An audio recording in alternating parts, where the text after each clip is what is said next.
یہ ٹاپک کی ضرورت کیوں محسوس ہوئی؟ وہ اس اعتبار سے کہ جس دور اور جس زمانے سے ہم گزر رہے ہیں یہ دور فتنوں کا دور ہے، اور ظاہر سی بات ہے فتنوں کا دور جو ہے مومنوں کے لیے آزمائش لاتا ہے. یاد رکھیے جب فتنوں کا دور آتا ہے، فتنوں سے مراد یاد رکھیے وہ چیز ہوتی ہے جو آپ کو دین کے معاملے میں گڑبڑ کر دے، دین کے معاملے میں گمراہ کر دے، دین کے معاملے میں مسائل پیدا کر دے، وہ فتنہ ہوتا ہے. یاد رکھیے ویسے اردو زبان میں ہر عام چیز کو جو نقصان دیتی فتنہ بولتے ہیں، لیکن دینی اعتبار سے کہا کہ فلاں فتنہ ہے، اس کا مطلب یہ کہ آپ کو دین کے معاملے میں وہ آزمائش میں ڈال دے رہی وہ چیز. یاد رکھیے تو بہرحال فتنوں میں لوگ مبتلا، یہ دور فتنوں کا چل رہا ہے. ایمان والا ہونے کی وجہ سے، مسلمان ہونے کی وجہ سے، مسلمان نام ہونے کی وجہ سے ہر قسم کی فتنے، آزمائشیں، ٹیسٹنگ سے انسان گزر رہا ہے. چھوٹی موٹی تجارتوں سے لے کر بڑی بڑی تجارتوں میں لوگ نام دیکھ کر چیزیں خرید و فروخت کر رہے ہیں. مسائل یہ حالات اس درجے چلے گئے کہ نام پوچھ کے لوگوں کو قتل کر دیا جا رہا ہے. آپ سب دیکھ رہے حالات کس طرح سے چل رہے ہیں. تو ایک تھاٹ اور ایک سوچ ہمارے اندر پیدا ہوتی ہے، کیا ہم ایمان والے ہیں یا نہیں ہیں؟ جب ایمان والے ہیں تو پھر دیگر لوگ اتنے آسانی سے زندگیاں گزار رہے ہیں، اور ہم لوگ کیوں اتنی تکلیف اور مشکلوں میں زندگی گزار رہے ہیں؟ اور جب یہ فتنے آ رہے ہیں تو لوگ اس فتنوں کو، ان آزمائشوں کو سمجھ نہیں پا رہے. ان فتنوں کی وجہ سے جو آزمائش میں مبتلا ہو رہے ہیں، نتیجتاً وہ غلط ڈیسیجنز لے رہے ہیں، غلط کنکلوژنز مطلب نتائج پر پہنچ رہے ہیں. کسی کو یہ لگ رہا ہے کہ میرے مسلمان ہونے سے یہ ہوا تو میں اگر اسلام چھوڑ دوں یا اسلام میں کمی اختیار کر لوں یا حالات اپنے بدل دوں یا احوال اپنے بدل لوں یا اپنے آؤٹ لک بدل لوں یا اپنا کچھ نہ کچھ ایسا کر لوں جس سے پتہ نہ چلے میں کون ہوں، تو میں شاید کامیاب ہو جاؤں گا. تو ایک ٹیسٹنگ بھر ہے جس کو ایج سے ہم گزر رہے ہیں، اور ہم کو یہ پتہ نہیں ہے کہ آزمائشیں، یاد رکھیے یہ ایمان والوں کے ساتھ ہی آتی ہیں. اس لیے آزمائش میں گرفتار ہونے والے لوگ کون ہیں؟ وہ مطلب اللہ تعالیٰ کن کو ٹیسٹ کرتا ہے، کن کو آزماتا ہے. ہمارا تھاٹ یہ، ہماری سوچ یہ بن گئی کہ وہ لوگ جو ایمان نہیں لاتے، وہ لوگ جو ایمان پر نہیں ہوتے، وہ آزمائے جاتے ہیں یا انہیں آزمایا جانا چاہیے. ہم تو ایمان کا دعویٰ کر چکے ہیں نا. لیکن یاد رکھیے جو دعویٰ کرتا ہے آزمائش اسی کی ہوتی ہے. جس بچے نے یہ دعویٰ کیا کہ میں نے 10ویں کا سلیبس پڑھ لیا ہوں تو وہ امتحان کے قابل ہو گیا، تو اس کو کہا جاتا ٹیسٹ دیجیے بھائی، پاس کر لیے تو مطلب آپ قابل تھے کہ آپ نے 10ویں کا پڑھ لیا، آپ آگے بڑھیں گے.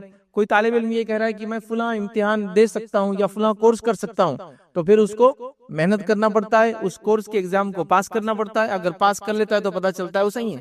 تو جو دعویٰ کرتا ہے وہ آزمائش سے گزرتا ہے. یہ ایک دم نیچرل ہے، یہ ایک دم جس کو کہیں گے عام بات ہے. یاد رکھیے دنیا میں یہی ہوتا ہے. کوئی بچہ کہے کہ میں فلاں چیز چڑھ سکتا ہوں تو آپ کہتے چڑھ کے بتاؤ. میں فلاں چیز کھا سکتا ہوں تو کھا کے بتاؤ. میں فلاں چیز کر سکتا ہوں تو کر کے بتاؤ. تو میں ایمان والا ہوں تو پھر گزر کے بتاؤ اس پر. کیونکہ ایمان کی راہ آسان نہیں. یاد رکھیے ایمان کی راہ اس لیے بھی مشکل ہے کہ اللہ رب العزت ایمان والوں کو کم وقت میں زیادہ درجات دینا چاہتا ہے، کم وقت میں زیادہ اجر دینا چاہتا ہے، کم وقت میں زیادہ فائدہ دینا چاہتا ہے، اس لیے ان کو ٹیسٹ لیتا ہے. انبیاء علیہ السلام کا جو درجہ ہے، کیا لگتا ہے آپ کو یہ درجہ بغیر آزمائش ان کو ملا ہے؟ نہیں، ان کو آزمائش کی وجہ سے درجہ ملا ہے، اور ان کو اللہ تعالیٰ بہت اونچے مقامات تک لے جانا چاہتا ہے. تو لہٰذا ان کی آزمائش بہت زیادہ کرتا ہے تاکہ کم وقت میں وہ زیادہ اجر کر لے. دیکھیے ایک آدمی نماز پڑھے گا، پورا 24 گھنٹے نماز پڑھا بھی تو مقام نہیں ملے گا. نماز کے ساتھ اس کو تکلیف آ رہی ہے، اس پہ صبر کر رہا ہے، مقام اور درجہ بلند ہو جاتا ہے. تو اللہ تعالیٰ انبیاءوں کو اس لیے آزماتا ہے کہ ان کا مقام سب سے اونچا ہے، ان کو اللہ تعالیٰ اجر دینا چاہتا ہے، ان کو اللہ تعالیٰ محبت کرتا ہے، لہٰذا ان کی ٹیسٹنگ ڈفرنٹ لیول پر ہوتی ہے. پھر دیگر ان کے بعد جو ایمان لاتے ہیں اور ان کے بعد جو ایمان لاتے ہیں اور ان کے بعد ایمان، مطلب جو ایمان میں جس درجے پہ ہوں گے ویسے اس کی ٹیسٹنگ اور آزمائش ہوتی ہے. لیکن ہمارے پاس کیا ہو گیا ہے، ایک تھاٹ پروسیس، ایک بات چل پڑی کہ بھائی اگر آپ مومن ہیں تو آپ آزمائش سے کیوں گزر رہے ہو؟ آپ ایمان والے تو آپ کی ٹیسٹنگ کیوں ہو رہی ہے؟ اگر اللہ آپ کا ہے تو آپ کو ایسا کیوں تکلیف دے رہا ہے اور ایسا کیوں آزما رہا ہے؟ تو گویا ہم سمجھ نہیں پا رہے ہیں یا پھر ہم کو سمجھایا نہیں جا رہا. نتیجتاً کبھی کبھار ہم خود غلط کنکلوژنز، غلط ریزلٹس پہ آ جا رہے ہیں، اور کبھی کبھار یہ ہو رہا ہے کہ ان باتوں کی وجہ سے جب ہم سمجھ نہیں پا رہے کہ ٹیسٹنگ کیوں ہو رہی ہے، ہم چیزوں کے بارے میں بہت ہی مختلف سوچ رکھ رہے ہیں، اور باتیں پھر سامنے آ رہی ہے آپ کو کہ کوئی یہ سوچ رہا ہے کہ اپنا نام چھپا دوں، کوئی یہ سوچ رہا ہے کہ کیا میں اپنا مذہب بدل لوں، کوئی یہ سوچ رہا ہے کہ میں شاید ایمان والا ہی نہیں ہوں. اس لیے کہ آزمائش تو ہم کو آنا ہی نہیں چاہیے تھی. تو یاد رکھو آئیں گی.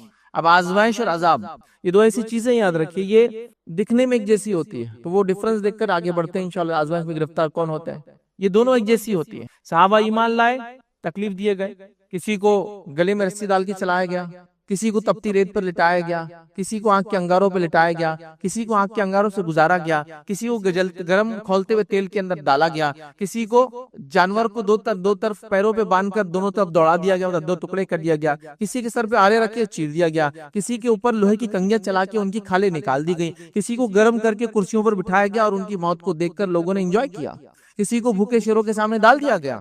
عیسیٰ علیہ السلام بھی جو ایمان لائے تھے ان کی واقعات پائے، رومی ان کے ساتھ کیا سلوک کرتی تھی. ان کو بڑے بڑے اکھاڑے جو ہوتے تھے، کولوسیل جس کو کہتے ہیں، وہ اس میں لے جاتے تھے، بڑے مطلب سمجھے اسٹیج ہے بہت بڑا، وہاں اسٹوڈیو جیسا ہوتا تھا، لوگ بیٹھتے تھے اور وہاں بھوکے شیروں کے سامنے ان کو ڈال دیا جاتا تھا۔ بہرحال الگ الگ جو ہے طریقے سے آزمائے گئے، تو ظاہر سی بات ہے یاد رکھیے یہ ٹیسٹ، یہ آزمائش یاد رکھیے ایمان والوں کے ساتھ آنا ہے، تو یہ انہی پہ آتی ہے جو ایمان لاتے یاد رکھیے، اور یہ ٹیسٹ ایمان کی وجہ سے ہوتا ہے یاد رکھیے۔ تو فرق یہ ایمان اور آزمائش میں، آپ ایمان لائیں گے تو آپ کے ساتھ یہ ٹیسٹ ہوگا، آپ آزمائے جاؤں گے اس کے اندر، اور جو ایمان نہیں لاتے یا ایمان پر چلنے کا صرف دعویٰ ہے، ان کو جو دکھ، تکلیفیں، پریشانی، مصیبت اس دنیا میں آتی ہے یاد رکھیے وہ عذاب ہے یاد رکھیے، کیونکہ دونوں دکھتے ایک جیسے ہیں۔ یہاں دیکھیے اتنی تکلیفیں دی گئی تو آپ کہیں گے یہ کیسی تکلیفیں تیل میں ڈال دیا جا رہا ہے، یہ کیسی تکلیفیں آنکھ پر لٹا دیا جا رہا ہے، اور وہاں کافروں کے ساتھ بھی وہی سلوک ہو رہا ہے، ان کو ویسی دکھ اور تکلیف مل رہی۔ تو دونوں کی تکلیف میں فرق یہ ہے کہ یہ ایمان لائے ہیں، اس کی وجہ سے ٹیسٹ کیے جا رہے ہیں، انہوں نے حق کو اختیار کیا ہے اس لیے ٹیسٹ کیے جا رہے ہیں، انہوں نے اچھائی کو دینا اور برائی کے روکنے میں آگے بڑھے اس لیے آزمائے جا رہے ہیں، یہ انبیاء پر اور کتابوں پر ایمان لائے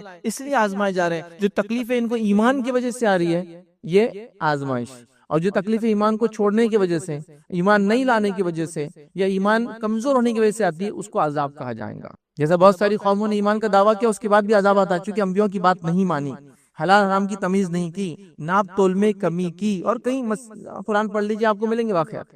تو عذاب اور آزمائش میں فرق سمجھ لیا۔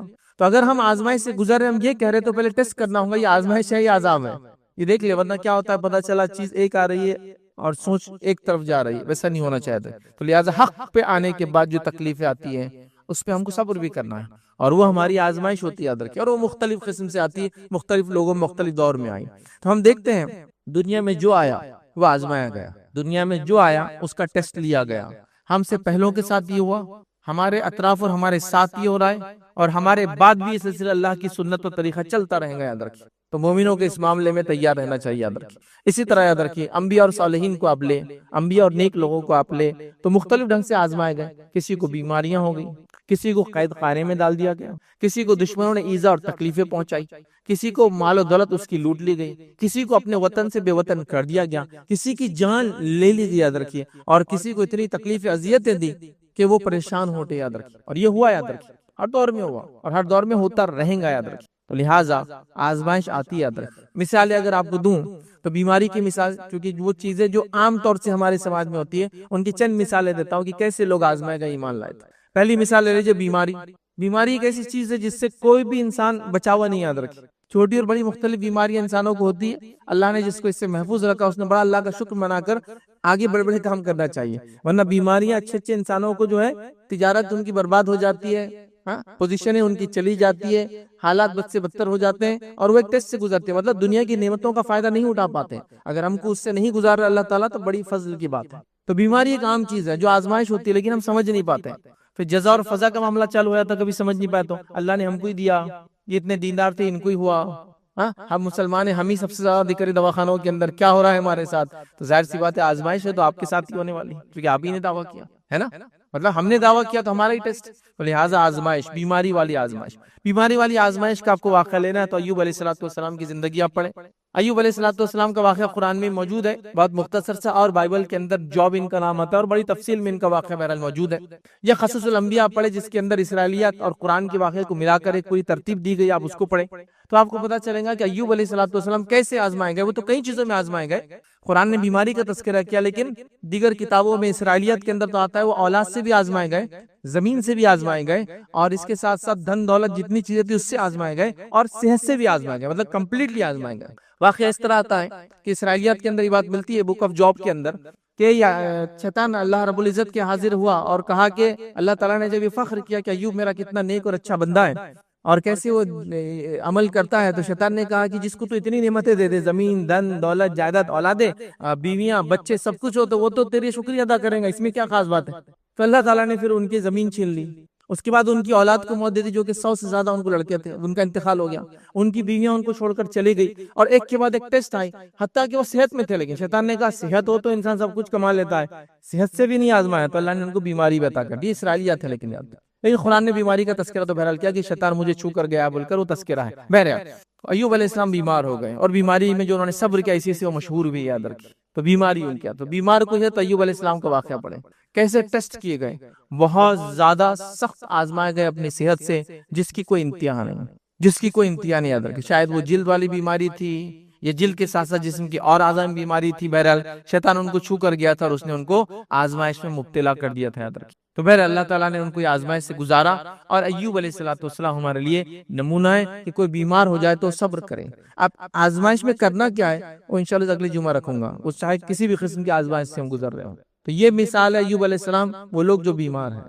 اس کے علاوہ بھی نیک اور صالحین کی بیماری کے تذکرے جو ہے موجود ہے، یاد رکھیے، آپ اس کو پڑھیں اور اس کو سمجھنے کی کوشش کریں۔ تو ہم کو بیماری میں صبر کرنا ہے، اس لیے کہ اللہ گزارتا ہے، اور اللہ نے اپنے ایک نیک بندے کو، سب سے نیک بندوں میں سے ایک بندے کو، انبیاء سب سے نیک ہوتے ہیں، ان کو بیماری دے کر ہم کو ٹیسٹ کرا کے بتا دیا کہ دیکھو ہم نے ان کو گزارا اور یہ صبر کرتے رہے اللہ پر، یہ ہم کو کرنا ہے۔ آئیے اسی طرح جو آزمائشوں میں ایک آزمائش یاد رکھی جو ہوتی ہے رشتہ داروں کا، یا تو چھوٹ جانا یا تو گم ہو جانا یا آپ کو چھوڑ دینا، حالانکہ واقعہ گم ہونے کا ہے، لیکن دونوں میں وہی ہوتا ہے کہ انسان دوسرے سے دور ہو جاتا ہے۔ اور اس کی مثال ہے یعقوب علیہ السلام، جن کا ہونہار بے انتہا خوبصورت لڑکا جو ہے، اس کے ساتھ اس کے بھائیوں نے کیا سلوک کیا آپ سب جانتے ہیں، یوسف علیہ السلام کا واقعہ۔ لیکن اصل یعقوب کی آزمائش تھی علیہ السلام کی، کہ ایک باپ ہونے کے ناطے سوچئے کہ کیا آزمائش ہوتی اس باپ کے لیے، اس کا بیٹا ہو اور ابھی بس لڑکپن کو پہنچا ہو، اور اس کو اس کے بھائیوں نے گھمانے لے گئے اور بولے کہ بس جانور کھا گئے، خون میں ایک کپڑا بھگا کر لائے اور کہا یوسف کو جو جانور کھا گیا، اور لے جا کے سوکھے کنویں میں ڈال دیا۔ لیکن اس باپ پر کیا گزری ہے؟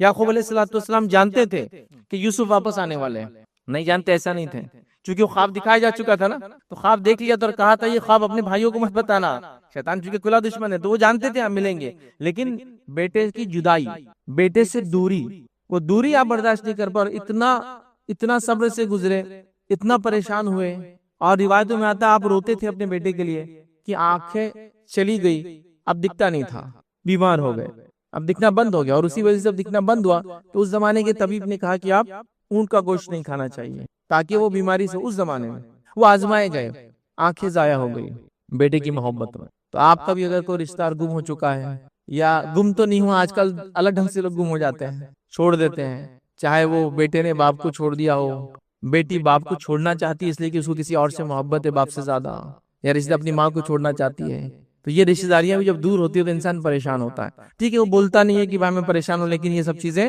محسوس ہونے والی ہے، سوچ میں آتی ہے، جسمانی طور سے فزیکلی نظر نہ آئے۔ تو یہ ایک ٹیسٹ سے دیکھیے، ایک نبی گزرے ہیں، انہوں نے صبر کیا، انہوں نے صبر کے ساتھ اس مرحلے سے گزرے ہیں۔ تو آپ کا بھی یا ہمارا بھی کوئی رشتہ دار ایسا ہو جائے تو آپ کے اس واقعہ موجود ہے یعقوب علیہ السلام کا، اس واقعے کو یاد کیجئے، اللہ سے دعا کیجئے، صبر کیجئے، اور یہ آزمائش یاد رکھیے۔ ظاہر سی بات ہے اس بچے کی بھی آزمائش تھی یوسف علیہ السلام، لیکن یہاں ان کی بھی آزمائش چل رہی۔ آئیے تیسری آزمائشوں سے جو امت مسلمہ گزر رہی ہے، دنیا کے اکثر علاقوں میں گزرتی ہے، وہ ہے قید و بند کی آزمائش۔ مطلب ان کو اٹھا کر قید میں ڈال دیا جانا، چاہے وہ قید ایک مخصوص قید ہو کسی شہر کے اندر، یا ایسی قید جو خود شہر کو قید بنا دیا گیا آپ کے لیے۔ دنیا کے ایسے کئی علاقے جہاں مسلمان اپنے گھروں سے باہر نہیں نکل سکتے، اپنے شہر سے باہر نہیں نکل سکتے، ایک مخصوص حد کے اندر ہی وہ زندگیاں گزارتے ہیں، تو وہ بھی قید ایک قسم۔ اب قید کا اگر معاملہ ہو اور اس آزمائش سے ہم گزر رہے ہیں، تو ہم سے پہلے یاد رکھیں یوسف علیہ السلام اس آزمائش سے گزر چکے، بغیر کسی جرم کے آپ کو جیل میں ڈال دیا گیا، ایک طویل عرصے تک روایتوں میں آتا ہے آپ جیل کے اندر ہے، یاد رکھیں طویل عرصے تک یاد رکھیں۔ اور یعقوب علیہ السلام کے معاملے میں آپ 40 سال بعد اپنے والد سے ملے، یاد رکھیں۔ اگر آپ کو یہ جاننا ہے کہ وہ کب ملے اپنے والد سے، 40 ایئرز کے بعد اپنے والد سے ملے، اور پورا واقعہ سورہ یوسف پڑھی مل جائے گا۔ تو یہاں جو ہے جیل میں چلے گئے، زندگی ایک بڑا مرحلہ جیل میں گزارا، اور جیل کے اندر بغیر کسی کرائم کے اندر گئے۔ نوجوان یہاں بیٹھے ہیں، نوجوانوں سے خاص گزارش کروں گا، اور ذمہ داروں سے بھی گزارش کروں گا، یوسف علیہ السلام کا واقعہ اپنے نوجوانوں کو ضرور سنائیں، اس کی تفسیر ہر نوجوان پڑھے، چونکہ ابھی ہمارا یہ ٹاپک نہیں ہے، لیکن وہ بے انتہا خوبصورت نوجوان، بے انتہا۔ نبی اکرم صلی اللہ علیہ وسلم نے فرمایا کہ اللہ رب العزت نے یوسف کو دنیا کی خوبصورتی کا ایک حصہ عطا کیا تھا، ایک حصہ بہت بڑا حصہ عطا کیا تھا۔ آپ اس حصے کو اگر 1% بھی لے تو بلینز میں لوگ دنیا میں آئے اور آتے رہیں گے، ان کا اگر 1% بولے تو کتنے خوبصورت رہے ہوں گے، سمجھ رہا؟ بہت خوبصورت، دنیا کے سب سے خوبصورت حسین ترین انسان ہے، سمجھ رہا؟ اور ان کی خوبصورتی کی وجہ سے خاتون جو ہے ان کے اوپر عاشق ہو جاتی ہے، اور وہ کس طرح سے اپنی نفس کو بچا کے جیل میں پہنچ جاتے ہیں۔ وہ بچنے کے لیے جیل میں گئے، وہ آزمائش سے کی، جو بری آزمائش یہ عورتیں مجھ پہ نظر ڈال دی، اللہ جیل میرے لیے بہتر ہے، اللہ تعالیٰ نے جیل میں ڈال دیا۔ تو نوجوانوں کے لیے عبرت ہے جو اپنی پاک دامنی کو کھونا چاہتے غلط کام کر کے۔ یوسف ایک نوجوان ہے جو اپنے پاک دامنی کو بچانے کے لیے جیل چلے گئے۔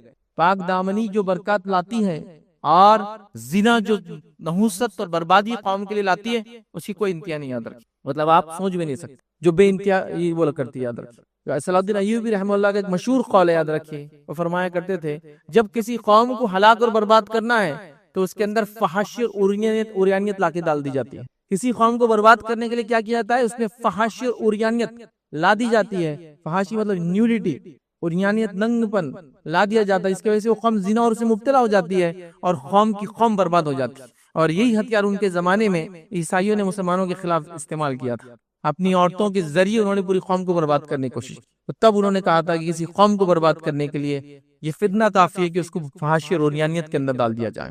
تو یوسف علیہ السلام نمونہ ہے کہ اپنی عزت کو بچانے کے لیے جیل چلے گئے۔ تو نوجوانوں سے اور ان کے ذمہ داروں سے گزارش کروں گا، والدین سے، یوسف کا واقعہ ہر نوجوان لڑکے اور لڑکی کو سنائیں، اپنی پاک دامنی، اپنی عفت اور ان آزمائشوں سے انسان کیسے گزرے۔ چلیے آگے بڑھتے ہیں۔ اسی طرح یاد رکھیے اگر تکلیفیں آپ کو پہنچ رہی دنیا میں کسی بھی طریقے سے، تو موسیٰ علیہ السلام آپ کے لیے مثال ہے کہ کافر بادشاہ سے بھی تکلیفیں پہنچی اور ساتھ میں خود کی قوم سے بھی تکلیف پہنچی، دو طرفوں موسیٰ علیہ السلام کو تکلیف پہنچی۔ ادھر فرعون نے تکلیف دی نکلنے تک، ادھر قوم آنے کے بعد شرک کرنا شروع کر دی، پورا واقعہ آپ کو پتا ہے۔ ادھر نکلے نہیں، ابھی سمندر سے ادھر پہنچے نہیں، قوم نے شرک چالو کر دیا، بچڑے کی بات ہے۔ تو دو طرف سے آزمائے گئے، اپنے لوگوں سے بھی آزمائے گئے اور کافر بادشاہ اور کافر قوم سے بھی آزمائے۔ تو موسیٰ علیہ السلام آپ کے لیے نمونہ ہے۔ دیکھیے کیسی زندگی تھی موسیٰ علیہ السلام کی، کیسے آزمائش سے گزرے۔ نوح علیہ السلام کو لیجیے، آپ کے حق بات کرنے کے بعد، اللہ کے نبی ہونے کے بعد 950 سال دعوت دینے کے بعد، نوح علیہ السلام کی عمر 950 سال نہیں تھی، یہ تو خالی دعوت کا ٹائم تھا۔ اللہ نے کہا کہ نوح نے 1000 کو 50 سال کم، 950 سال تو صرف لوگوں کو دعوت دی، بلایا۔ اب عمر کتنی رہیں گی واللہ عالم، ہزاروں سال رہیں گی، اتنے سال تو خالی ڈیوریشن تھا بلانے کا۔ ایسا کوئی کہے کہ میری عمر 60 ایئرس ہے لیکن میں نے 30 سال نوکری کی، تو 30 سال تو میری عمر کا ایک حصہ ہے، عمر میری بہت زیادہ ہے، ٹھیک ہے۔ تو 950 سال تو صرف بلایا قوم کو، آؤ اللہ کی طرف۔ اور روایت میں آتا ہے روز قیامت ان کے ساتھ 70 یا 80 لوگ ہی ہوں گے، صرف 70 یا 80 لوگ ایمان لائے تھے آپ پر، مطلب 950 ایئرس میں ہر سال کا ایک آدمی بھی نہیں تھا۔ لوگ ان کو دیکھتے تو گلا جو ہے کپڑا ڈال دیتے آنکھوں پر، آنکھ بند کرتے، کوئی کانوں میں انگلیاں ڈالتا، سنتا نہیں، کو بھاگ جاتا نکل کر۔ اس کے بعد پھر آپ نے وہ بد دعا کی تھی جو آپ سورہ نوح کے اندر پڑھ سکتے ہیں۔ تو یہ نبی جو ہے یہ اپنی قوم سے آزمائے گئے کہ آپ نے دعوت دی، حق کی طرف بلایا، لیکن کوئی آپ کی بات ماننے کو تیار نہیں تھا۔ یاد رکھیے، تو حق پہ آپ بلا رہے ہیں، یہ آزمائش آپ کی کہ لوگ آپ کی بات نہیں مانتے ہیں اور آپ کو تکلیف پہنچاتے، پاگل، کاہن، مجنون کہتے ہیں۔ اس کے بعد نبی اکرم صلی اللہ علیہ وسلم کی زندگی لے لے، بہرحال اس سے پہلے ابراہیم علیہ السلام کی زندگی لے، آپ اپنے باپ سے آزمائے گئے، آپ اپنی قوم سے آزمائے گئے، آپ وقت کے بادشاہ سے آزمائے گئے، صرف حق بات بولنے کے لیے کہ اللہ ایک ہے، اور ان چیزوں کی جن کی تم اللہ کو چھوڑ کر عبادت کرتے ہو میں نہیں کروں گا یا میں نہیں مانتا ہوں، آپ سب طریقے سے آزمائے گئے۔ تو آپ کو سب سے پہلے تو والد نے گھر سے نکالا، تو گھر سے نکلنے کی آزمائش جب ینگ اور نوجوان تھے۔ اس کے بعد قوم نے جو ہے آپ کو آگ میں ڈالنے کی پلاننگ کی، یہ دوسری آزمائش، اور تیسری وقت کے بادشاہ سے آپ کا مناظرہ، اور اس نے اس کے بعد آپ کو شہر سے نکال دیا اپنے، اور آپ شہر سے نکل کے پھر دوسرے ملک چلے، تو آپ کو ملک چھوڑنا پڑا، اپنا گھر چھوڑنا پڑا، اپنا جسمانی اذیتیں آپ کو پہنچی۔ پھر رب العزت نے اس کے بعد ان کا اپنے انداز سے ٹیسٹ لیا، اولاد نہ دے کر امتحان۔ ایک عمر کو پہنچ گئے تھے، بہت زیادہ عمر کو پہنچ چکے تھے، اللہ نے کہا ختنہ کرو، ختنے کا جیسی آپ کو حکم آیا تو آپ نے اپنے ہاتھ سے ختنہ کر لی اپنی، اس لیے کہ اللہ کو حکم آیا میں کیسے رکوں گا۔ تو مختلف آزمائشوں سے بہرحال اپنی پوری لائف میں وہ گزرتے رہے، یاد رکھیے۔ تو یہ آزمائش آپ دیکھیے، ٹیسٹ دیکھیے کیسا ہے، بیوی سے دور رہنا، بچے سے دور رہنا ہے۔ ابراہیم علیہ السلام کا واقعہ لیجیے کہ کیسے ہاجرہ سے اور اسماعیل کو آپ نے ایک غیر آباد علاقے میں چھوڑ دیا، اور اس کے بعد آزمائش سے گزرے۔ اس کے بعد آپ جو ہے عیسیٰ علیہ السلام کو اگر لیں کہ کیسے آپ آزمائے گئے، حق بات کرنے پر آپ ہی کی قوم جس کی طرف آپ بھیجے گئے تھے اور جس میں سے آپ تھے، آپ خود یہود تھے، نسلاً مطلب جیو تھے، اور آپ ہی کی قوم کی طرف بھیجے گئے تھے، قوم نے آپ کو سولی پر چڑھانے کا منصوبہ بنایا، اللہ رب العزت نے آپ کی حفاظت کی اور آپ کو اٹھا لیا۔ تو کیسے آزما گئے، دیکھیں کتنا برا لگتا ہے، ایک آدمی نے اپنی قوم کے لیے سب کچھ کیا، وہ قوم اس کو مارنے پر تلی ہے۔ پھر آئیے نبی اکرم صلی اللہ علیہ وسلم کی مثال لیں، آپ کو اللہ تعالیٰ نے یتیمی سے آزمایا۔ بہت سے لوگ ہوتے ہیں نا، یتیم ہوتے، اورفن ہوتے، تو بہت وہ بولتے ہیں ہمارے ساتھ کیوں۔ میں نے آپ کو پہلے ہی کہہ دیا، اللہ تعالیٰ جب آپ کو کم وقت میں زیادہ اجر دینا چاہتا ہے، آپ کے درجات بلند کرنا چاہتا ہے، تو یہ آزمائش ہی اس کا ایک طریقہ رہتا ہے، ورنہ نیکیاں آپ کتنی کر پائیں گے، الگ سے کر پائیں گے۔ جو ہوتا ہے اچھے کے لیے ہوتا ہے، یاد رکھیے اللہ تعالیٰ کی وہ، بس آدمی سمجھے اس چیز کو، اور اگر گناہ کر رہا ہے تو اپنی روش بدلے، اور نیکی کر رہا ہے تو آگے بڑھے، چھوڑے نہ اس کو، یاد رکھیں۔ بہرحال نبی اکرم صلی اللہ علیہ وسلم یتیمی سے آزمائے گئے، پھر فقر اور فاقے سے آزمائے گئے، بھوک اور پیاس سے، مال کی کمی سے ٹیسٹ کیے گئے، آپ یاد رکھیں۔ اور اس کے بعد یاد رکھیں پھر آپ نے دعوت دی، یاد رکھیں حق کی، تو آپ کو آپ کے گھر سے نکلنا پڑا، آپ کو مکہ چھوڑ کر مدینہ ہجرت سے آپ آزمائے گئے۔ اس کے بعد مختلف جسمانی تکلیفوں سے آزمائے گئے، کہ جب آپ مکہ میں تھے، یاد رکھیں، تو جب کسی نے آپ نماز پڑھ رہے ہیں تو لا کر اونٹ کی غلاظت آپ کے اوپر رکھ دی، اتنا وزن اس کا کہ آپ اٹھ بھی نہیں پا رہے سجدے سے، اور کتنی دیر تک آپ سجدے میں نہیں پتا. پھر گھر پہ بات پتا چلی آپ کی بیٹی بھاگتے بھائی فاطمہ، اور انہوں نے اس کو ہٹایا تھا. تو آپ دیکھ رہے ہیں، تو آزمائش آپ کی وہ ہوئی. لوگوں نے آپ کو مجنون کہا، پاگل اس کا ترجمہ کریں گے بالکل عام زبان میں. مجنون تھوڑا اچھا لفظ دکھتا ہے عربی میں بول کر، لیکن پاگل کہا، کاہن جادوگر کہا، آپ کو یاد رکھیے. شاعر کہا، مطلب ایک آدمی حق بات کر رہا ہے، اس کو شاعری بول کے بات کو ٹال دی جا رہی. کتنے دکھ اور تکلیف ہوتی ہے. شہر سے نکلنا پڑا، رات کے اندھیرے میں چھپ کر جو ہے ہجرت کرنا پڑی، اور اس کے بعد بھی آزمائش رکی نہیں. پھر انہیں جنگی کی نبی اکرم صلی اللہ علیہ وسلم سے، مسلمانوں کو اور اللہ کے رسول کو تکلیف پہنچائی، یاد رکھیے. دعوت کام میں اب لہو لہان ہوئے، یاد رکھیے. اسی طرح جنگ کے میدان میں اب لہو لہان ہے، یاد رکھیے. دعوت کام میں طائف میں ہوئے، جنگ کے میدان میں احد کے اندر ہوئے. آپ کا خون وہاں، یاد رکھیے. بہت شدید تکلیفیں آپ کو آئی، دانت آپ کے شہید ہوئے، یاد رکھیے. اور کئی آزمائشوں سے آپ گزرے. اس کے بعد وہ فتح مکہ نصیب ہوتی ہے، اس کے بعد وہ کامیابی نظر آتی ہے. تو یہ بات میں آپ سے کہہ سکتا ہوں، اور اس میں کوئی دو رائے نہیں ہے کہ کوئی انسان اگر کامیابی پہ ہے تو بغیر آزمائش کے وہاں تک وہ نہیں پہنچا، یاد رکھیے. بغیر ٹیسٹ کے نہیں پہنچا. ان نوجوانوں کے لیے اس کے اندر عبرت ہے اور نصیحت ہے کہ جو آج ایزی منی، ایزی جاب، ہر چیز ایزی چاہیے ان کو. چونکہ ریلز اور شارٹ کے زمانے سے گزر رہے ہوں، تو ریلز اور شارٹ میں تو 15 سیکنڈ میں زندگی پوری گزر جا رہی ہے. 15 سیکنڈ 60 منٹ میں 60 سیکنڈ میں پوری زندگی گزر جا رہی ہے. تو لہٰذا ان کو لگتا ہے زندگی ایسی چلتی ہے. تو ان نوجوانوں کو سمجھنا چاہیے کہ دنیا میں کوئی چیز آسانی سے نہیں آتی ہے. والدین ان کو اس کی تربیت اور نصیحت کرے، جس کے بہت اچھی اچھی مثالیں خود ہو سکتی ہے. ایسے بچوں کو جو اس طرح کی ضد اور شرارتیں کرتے ہیں، ان کو تجربات دے، ایسے تجربات زندگی میں دے تاکہ وہ سمجھے چیزیں آسانی سے نہیں ہوتی ہے. جو بچہ چاہتا ہے کہ 2 دن میں زندگی بدل جائے، آدھے گھنٹے بیماری ہٹ جائے، حالات بدل جائے، باپ غریب ہے تو مالدار بن جائے، اس کو ایک پودا لگانے کے لیے دے اور بولو روز دیکھو کتنی دیر میں بڑھتا ہے، اور مجھے 2 دن میں بڑا چاہیے فل. یہ جھاڑ جو تم نے لگایا ہے مجھے 2 ڈیز میں فل چاہیے، اس کو پھل بھی چاہیے. وہ لگائیں گا، روز انتظار کریں گا 1 ہفتے تک، تو اوپر بھی نہیں آتا ہے. ہاں اناج وغیرہ ہو تو 1-2 دن میں آ جاتے ہیں. نہیں بولا مجھے اس کا پودا چاہیے، اس کا آخری رزلٹ، اس کے اناج چاہیے. پھر وہ کہیں گا نہیں، یہ اتنا آسانی سے نہیں ہوتا ہے. مہینوں مہینے گزر جاتے ہیں، اس جھاڑ پہ محنت کرنا ہوتی ہے تو جھاڑ آتا ہے. تو بس یہ اصل زندگی ہے، یہ اصل زندگی ہے. اس کو ٹیسٹ دو زندگی کے، وہ سمجھ نہیں پائیں گا. اور نوجوانوں سے گزارش کروں گا، یہ ایزی کا جو چکر آ چکا ہے نا، ہر چیز آسانی سے، پیسہ آسانی سے، جاب آسانی سے، فلاں ہر چیز آسانی، مطلب وہ چونکہ وہ حالات ہی ایسے ہو گئے. اور پھر وہ اپنے بڑوں کو کوس رہے، باپ کو کوس رہے، ماں کو کوس رہے کہ کچھ نہیں کیے تم نے ہمارے لیے، کیا کیے. ہاں اتنے آزمائش سے گزر رہے، فلاں کو دیکھو، فلاں کو دیکھو. ہر آدمی الگ آزمائش سے گزر رہا ہے. بچوں اس کا ٹیسٹ الگ ہے، اس کی حالات الگ ہے، لیکن وہ بھی گزر رہا ہے. مالدار بھی گزر رہا ہے آزمائش سے اپنے بچوں کی. ایسا نہیں کہ وہ سکون میں ہے. کیونکہ آپ کا بچہ اگر 1000 آپ کماتے تو 2000 کی ڈیمانڈ کر رہا ہے، تو اگر وہ 1,00,000 کماتا تو ان کا بچہ 2,00,000 کی ڈیمانڈ کر رہا ہے. تو وہ سوچ سب جگہ ایک جیسی ہے. اس سوچ کو بدلو. یہ سوشل میڈیا نے ان کے اندر یہ سوچ ڈال دی. دنیا میں ایسا حقیقت میں نہیں ہوتا ہے. دنیا بہت آزمائش سے گزرنے کے بعد ایک انسان کامیابی تک پہنچتا ہے، یاد رکھیے. اور یہی تو امتحان ہے، یہی تو امتحان ہے. اور اللہ کے رسول صلی اللہ علیہ وسلم نے دیکھیے کیا فرمایا. وہ لوگ جو دنیا میں غربت کی زندگی گزار کر جاتے ہیں، چونکہ ٹیسٹ ہے غریبی. نبی اکرم صلی اللہ علیہ وسلم نے فرمایا کہ روز قیامت غریب لوگ آدھا دن پہلے جنت میں داخل ہوں گے مالداروں سے، آدھا دن. اور آخرت کا 1 دن 1000 سال کا ہے. مطلب کتنے سال پہلے جنت میں جائیں گے؟ 500 سال پہلے جنت میں جائیں گے مالدار لوگوں سے. کیوں یہ فیسلٹی دی جا رہی ہے؟ کیوں یہ مقام دیا جا رہا ہے؟ کیوں یہ سہولت دی جا رہی ہے کہ وہ 500 سال پہلے جا رہے ہیں؟ اس لیے کہ دنیا میں ٹیسٹ کیے گئے ہے نا. اور آج کل کی جدید ماڈرن دور میں تو جن کے پاس مال و دولت نہیں، والدین بہت زیادہ ٹیسٹ سے گزر رہے ہیں. بچے کوس بھی رہے ان کو، کیا کرے تم نے حضرت، اتنی زندگی تمہاری گزر گئی، ہمارے لیے فلاں نہیں کیے. وہ سمجھ بھی نہیں پا رہے ان کے والد نے کیسے زندگی گزاری، کس دکھوں سے گزرا، کس مشکلوں سے گزرا، کس حد تک یہاں لایا. وہ ناشکر ہے اس میں الفاظ میں. تو بچوں سمجھ جاؤ، نوجوانوں سمجھ جاؤ. بڑوں کا بھی کام ہے ان کی تربیت کرے کہ ویسے سوال نہ کرے. لیکن ہوتا ہے پھر بھی اس کے بعد بھی آزمائش سے انسان گزرتا ہے. یہ ٹیسٹ سے سب گزرتا ہے. تو یہ سمجھنے کی ضرورت ہے کہ اللہ تعالیٰ کیوں یہ مقام دے رہا غریب لوگوں کو. ٹھیک ہے. اب غریب کون اگر آپ سوال کریں، یا امیر کون، میں آپ کو بتاتا ہوں. میں اپنے طرف سے ڈیفینیشن دے رہا ہوں. میں یہ سمجھتا ہوں آج کے دور میں اگر جو کھانا آپ کھانا چاہتے ہیں، خرید کے کھا سکتے ہیں، تو آپ مالدار ہیں. آپ غریب کی لسٹ میں نہیں آتے ہیں. اتنی بڑی نعمت اللہ نے دی کہ اتنا پیسہ دیا، جو کھانا چاہتے خود خرید سکتے ہیں، تو آپ امیر ہیں پھر. اور میں سمجھتا ہوں میری بات سننے والوں میں سے کوئی بھی ایسا نہیں کہ جو دل چاہتا ہے وہ نہیں کھا سکتا ہے. کچھ نہ کچھ چلے جسم کاٹ کے صحیح لیکن جمع کر لیتا ہے. ہم نہیں، غریب وہ ہے، یاد رکھیے، جو کھانے کو بھی ترس رہا ہے.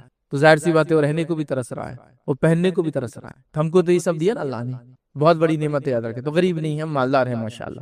لیکن غربت ہے، اس کی حقیقت یاد رکھیے، اس کے اثرات یاد رکھیے. اس سے لوگ پریشان ہوتے ہیں، یاد رکھیے. اس سے بیماریاں اور دکھ تکلیفیں کتنی آتی ہیں. تو یہ سب ٹیسٹ سے یاد رکھیے جس سے ہم گزریں گے. نوجوانوں سے گزارش کروں گا، کامیابی تک پہنچنا ہے تو انت تک محنت کرنے والے بن جاؤ.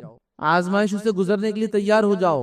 اگر تم اللہ سے دعا کرتے کہ اللہ مجھے صلاحیت دے، طاقت دے، تو اللہ تعالیٰ تم کو نئے نئے ٹیسٹ سے گزارے گا، جب وہ تم کو وہ صلاحیت اور اس مقام تک پہنچاؤں گا. تم کیا لگتا ہے، ہم کو کیا لگتا ہے ہاں بس صلاحیت دے تو یوں آگے، تعلیم دے تو یوں آگے؟ نہیں. اگر کوئی نوجوان نہیں چاہتا ہے کہ وہ تعلیم میں آگے بڑھے، اس کو محنت کرنا پڑے گی تعلیم کے شعبے میں. کوئی حلال رزق کمانا چاہتا ہے تو محنت کرنا پڑے گی حلال رزق کے شعبے کے اندر. یہ نہیں کسی پہ ڈیپینڈ رہے، کسی کی جان پہچان سے چلا جائے، فلاں کرے، 2 نمبر کا کام، ایزی منی کے چکر میں حلال حرام کی تمیز نہیں. یہ سب چیزوں کو یاد رکھیے، ہم کو سمجھتے ہوئے کام کرنا ہے. تو لہٰذا آزمائش ہر جگہ لگی، یاد رکھیے. انبیاء آزمائے گئے، چونکہ نیک لوگ تھے، سب سے زیادہ آزمائشیں ان کی. اس کے بعد دیگر صالحین کے اللہ رب العزت نے یاد رکھی مختلف قسم سے آزمائشیں کی. اور جب اللہ تعالیٰ آزمائش میں ڈالتا ہے قوموں کو، قومیں کیوں آزمائش میں مبتلا ہوتی ہے، اس کی 2 وجہ ہو سکتی. پہلی وجہ، اللہ تعالیٰ ان کو درجات ان کی بلند کرنا چاہتا ہے. اللہ تعالیٰ ان کو ہائر گریڈ دینا چاہتا ہے کم وقت میں، تو اللہ ان کو ٹیسٹ لیتا ہے. عجیب و غریب امتحانات کہ اگر ان کی ایمانی کیفیت اور قرآن و سنت کا علم نہ ہو تو نعوذ باللہ لوگ یہ کہہ دیتے. اور میں نے خود سنا ہے پچھلے سال میں جو حالات گزرے کچھ بھائیوں پر ہمارے دنیا کے اندر، یہ کہتے ہوئے لوگوں کو سنا ہے کہ اللہ نے سننا بند کر دیا. نعوذ باللہ، یہ غلط الفاظ تھے، لیکن انہوں نے جو تکلیفیں اور دکھ لوگوں کے دیکھے تو ان کو لگا اللہ تعالیٰ نے سننا چھوڑ دیا ہے. نہیں، ویسا نہیں. اگر وہ ایمان والے ہیں تو اللہ تعالیٰ نے ان کو یہ آزمائش دے کر ان کو کامیاب کر دیا دنیا اور آخرت میں. ہاں، ٹیسٹ تو ہمارے لیے بن گئے ہو، آزمائش تو ہمارے لیے بن گئی کہ ہم کیا کر پائے ان کے لیے. سمجھ رہے ہیں بات کو؟ تو لہٰذا اگر وہ ایمان والے ہیں تو اللہ تعالیٰ ان کو اجر دینا چاہتا ہے، بلند درجہ دینا چاہتا ہے، کم وقت میں زیادہ اجر دینا چاہتا ہے، ان کو ٹیسٹ سے گزار دیتا ہے. دوسری چیز، قوم گناہ گار ہے. یہ ایمان والوں کی بات ہو رہی، 2 جو ہم کہہ رہے ہیں. قوم گناہ گار ہے، اللہ چاہتا ہے کہ وہ گناہ کو چھوڑے. آزمائش جب آئے، مطلب ان کے اوپر جو عذاب آئے، سمجھ جائے، اپنی زندگی کی روش کو بدلے. یہ دوسرا ہو سکتا ہے. اور تیسری شکل ہو سکتی ہے، یاد رکھیں، عذاب ان پہ آتے ہیں، وہ حالات ان پہ آتے ہیں جو ایمان والے نہیں ہوتے ہیں، جس کو عذاب کہیں گے سمپل. تو آزمائش ایمان والوں کی ہوتی ہے، یا تو وہ اپنے ایمان کے درجے بلند کرتا اللہ اس کے ذریعے، یا ان کو گناہ اور معصیت سے دور کرنے کے لیے، نیکی اور تقوی کی طرف لانے کے لیے آزماتا ہے. اور عذابات یاد رکھیں کافروں پر آتا ہے، یہ بالکل ان کے لیے عذاب ہوتے ہیں، دنیا اور آخرت میں ان کے لیے نقصان کا باعث ہوتے ہیں. دنیا کے اندر ان کی زندگی برباد ہوتی ہے اور آخرت میں ان کے لیے کوئی ٹھکانہ نہیں ہے سوائے آنکھ کے. یاد رکھیں. تو لہٰذا یہ ہمارے لیے ٹیسٹ ہے، یاد رکھیں. تو لہٰذا ہم نے ایمان کا دعویٰ کیا تو ہمارے ساتھ یہ آزمائشیں آئیں گی، یا تو درجات بلند ہوں گے، یا تو اگر ہم گناہ گار ہیں تو اپنی زندگی کو ہم بدلیں. دونوں ہی واقعات انبیاء کی ملتے ہیں. وہ انبیاء جنہوں نے کافروں کو دعوت دی، ان پر عذاب آتا ہے، وہ پڑھ لیجیے آپ. وہ انبیاء جو ایمان کی دعوت قومیں دے رہی تھی، ان کو اللہ نے ٹیسٹ کیا، حالانکہ وہ گناہ گار نہیں تھے. اور وہ انبیاء جن کی قوموں نے گناہ کیے، اللہ نے گناہ چھڑوانے کے لیے ان کو نبی بھیجا، ان کی اصلاح کی. جو مان گئے وہ کامیاب ہو گئے آزمائش سے، جو نہیں مارے ان کو اللہ تعالیٰ نے عذابات دیا. یاد رکھیں. تو لہٰذا ایمان اور آزمائش، یہ آزمائش میں مبتلا والے لوگ، یہ آزمائش میں کون مبتلا ہوتے ہیں؟ اگر میں آپ کو ایک جملے میں پوچھوں تو آپ بتا سکتے ہیں ایمان کا درجہ جتنا بلند ہوگا وہ اتنے آزمائے جائیں گے. صحابہ کے تعلق سے یہ واقعات مشہور ہے. جب نبی اکرم صلی اللہ علیہ وسلم دنیا سے چلے گئے، اللہ تعالیٰ نے دنیا ان کے لیے کھول دی، تو وہ یہ سوچا کرتے تھے کہیں اللہ رب العزت ہم کو دنیا میں اس چیز کا بدلہ تو نہیں دے رہا ہے جو ہم نے کوشش کی دین کے لیے. کیونکہ جب نبی اکرم صلی اللہ علیہ وسلم کے ساتھ تھے تو بڑے آزمائے گئے نا. کتنے ٹیسٹ کیے گئے، بھوک سے آزمائے گئے، بیماری سے آزمائے گئے، دکھ سے آزمائے گئے، تکلیفوں سے آزمائے گئے، بیوی بچوں اور رشتہ داروں سے آزمائے گئے، مال کی کمی سے آزمائے گئے، اس کے بعد اپنے وطن کو چھوڑنے، اپنے گھر بار کو چھوڑنے، اپنی تجارت کو چھوڑنے سے آزمائے گئے، مکمل طور سے مال لینے سے آزمائے گئے، رشتہ داروں کی موت سے آزمائے گئے، جسمانی خود کے نقصانات اور خود کی موت سے آزمائے گئے. اتنے ٹیسٹ سے گزرے تو ان کو ڈر لگتا تھا کہ اللہ تعالیٰ بدلہ تو نہیں دے رہا ہم کو، اس لیے کہ جب تھے تو آزمائے جا رہے تھے. اور یہ سنت ہے اللہ تعالیٰ کی، وہ آزماتا ہے لوگوں کو، درجات بلند کرتا ہے اس کے ذریعے، اور بڑے فائدے دنیا و اخروی ایمان والوں کو تو آزمائش سے ہوتے. یاد رکھ. تو لہٰذا آزمائش میں ہم کو صبر کرنے کی ضرورت ہے، آزمائش کو ہم کو سمجھنے کی ضرورت ہے. اور ینگ جنریشن کو میں چاہ رہا تھا یہ بتانا کہ آزمائش اور ٹیسٹ کے بعد ہی کامیابی نصیب ہوتی ہے بچوں، اس کے بغیر کوئی کامیابی نہیں. کسی ایسے انسان کو جانتے ہیں اس نے کچھ نہیں کیا اور آپ کہتے ہیں یہ کامیابی کے بلند درجے پہ پہنچ گیا؟ ایسا نہیں ہو سکتا. ہاں، کچھ لوگوں کو صلاحیت اللہ نے دیا، جس صلاحیتوں سے وہ کامن چیز ایسی کر سکتے ہیں جو عموماً عام نہیں کر سکتے. لیکن اگر کچھ ہٹ کر کسی نے کیا ہے تو وہ ٹیسٹ اور امتحان کے بغیر نہیں گزرا ہے. کوئی ایسا آپ جانتے ہیں کوئی انسان کی بھائی یہ فلاں آدمی یہ ڈاکٹر بن گیا اور ڈاکٹر سے ڈبل ڈاکٹر بن گیا اور ماہر ڈاکٹر بن گیا، لیکن کبھی یہ کالج نہیں گیا؟ نہیں ہو سکتا ایسا. امتحان ایک بھی نہیں دیا، ہو نہیں سکتا. اس کے واقعات سنیے، اس کے قصے سنیے تو بتائیں کتنی تکلیفوں کے بعد اس مقام تک وہ پہنچا ہے. تو ہر چیز کے لیے آزمائش اور تکلیفیں ہیں، پریشانیاں ہیں، ٹیسٹ ہیں. اس سے گزرنے کے بعد یاد رکھے دنیا اور آخرت کی کامیابی انسان کو ملتی ہے، اگر وہ نہیں یاد رکھیے تو یاد رکھیے نصرت اور مقام پھر انسان کو حاصل بھی نہیں ہوتا ہے۔ اللہ رب العزت نے قرآن کے اندر 2 آیتیں بہرحال آپ کے سامنے خالی ترجمہ رکھتا ہوں۔ اللہ رب العزت نے کیسی آزمائش آتی تھی انبیاء کے تعلق سے، سورہ یوسف سورہ نمبر 12 آیت نمبر 110 110 نے فرمایا اور کہا، اللہ فرماتا ہے یہاں تک کہ جب رسول بالکل نا امید ہو گئے اور انہوں نے گمان کیا کہ ان سے یقیناً جھوٹ کہا گیا تھا، تو ان کے پاس ہماری مدد آ گئی، پھر جسے ہم نے چاہا تھا بچا لیا، اور عذاب مجرم لوگوں سے ہٹ نہیں سکتا۔ تو یہاں اللہ تعالیٰ نے ایک بات بتائی، اس پوائنٹ کو جو بتانا میں چاہ رہا ہوں اس آیت کے ذریعے، وہ یہ ہے کہ اللہ تعالیٰ جب ٹیسٹ کرتا ہے اور آزماتا ہے تو اس درجے تک ٹیسٹنگ ہوتی ہے کہ اللہ فرماتا ہے کہ رسولوں نے یہ گمان کر لیا کہ شاید اللہ نے ہم سے نعوذ باللہ جھوٹا وعدہ کیا تھا۔ اس لیول تک ٹیسٹنگ ہوتی ہے، چونکہ اس کے بدلے ویسے ملتے ہیں اس لیول تک۔ تو یہاں کہا کہ انہیں لگنے لگا کہ ہم سے جھوٹا وعدہ کیا گیا، جب ان کو یہ لگنے لگا مطلب اپنے امتحان کے آخر درجے پہ آ گیا، مطلب اب اس سے زیادہ کچھ نہیں ہو سکتا تھا، تو اللہ نے اپنی مدد بھیج دی، اپنی مدد اللہ تعالیٰ نے فوراً بھیج دی۔ تو جب اللہ آزماتا ہے تو بہت صبر کرنا ہوتا ہے، یاد رکھیے یہ پوائنٹس انشاءاللہ آنے والے جمعہ دیں۔ دوسری آیت میں اللہ نے فرمایا رکھا، سورہ انعام سورہ نمبر 6 آیت نمبر 34 میں اللہ نے فرمایا رکھا، اور یقیناً آپ سے پہلے کئی رسول جھٹلائے گئے تو انہوں نے اس پر صبر کیا کہ وہ جھٹلائے گئے اور ایذا دیے گئے، یہاں تک کہ ان کے پاس ہماری مدد آ گئی۔ تو پچھلے نبیوں نے صبر کیا تکلیف پر، آپ بھی صبر کیجئے، اور وہ ایذا دیے گئے، تکلیف دیے گئے۔ ایذا دینا جسمانی ہو سکتا ہے، اس کے علاوہ اور طریقے سے ایذا دیے گئے، وہ آزمائے گئے، پھر اللہ کی مدد آئی۔ تو اللہ کے رسول آپ کے ساتھ بھی آسانی سے اللہ کی مدد نہیں آئیں گی، آزمائش کے بعد آئیں گی۔ تو لہٰذا آزمائشوں کے لیے ہمیں تیار رہنا چاہیے، آزمائشوں سے ویسے اللہ کی پناہ بھی مانگتے رہنا چاہیے، کہ الگ بات ہے، لیکن آ جائے تو اس کے لیے تیار رہنا چاہیے، صبر کے ساتھ اس کو گزارنا چاہیے۔ اور اس آج کے درس میں جمعہ خطبے میں نوجوانوں کو بتانا چاہ رہا تھا، کوئی بھی کامیابی بغیر آزمائش اور ٹیسٹ کے نہیں ملتی ہے۔ اسی پہ ہم اپنی بات کو ختم کریں گے۔ اللہ رب العزت سے دعا کہ اللہ سبحانہ تعالیٰ ہم تمام کو کہنے سننے زیادہ جو عمل کی توفیق عطا فرمائیں، ہم تمام کو جو ہے آزمائشوں سے جو ہے آسانی کے ساتھ گزار دے۔ اللہ رب العزت ان آزمائشوں کا دنیا اور آخرت میں بہترین بدلہ عطا فرمائے، جب تک ہمیں زندہ رکھے ایمان و اسلام پر زندہ رکھے، خاتمہ ہمارا ایمان پر ہو۔ وآخر دعوانا الحمدللہ رب العالمین، سبحان ربک رب العزت عما یصفون، وسلام علی المرسلین، والحمدللہ رب العالمین۔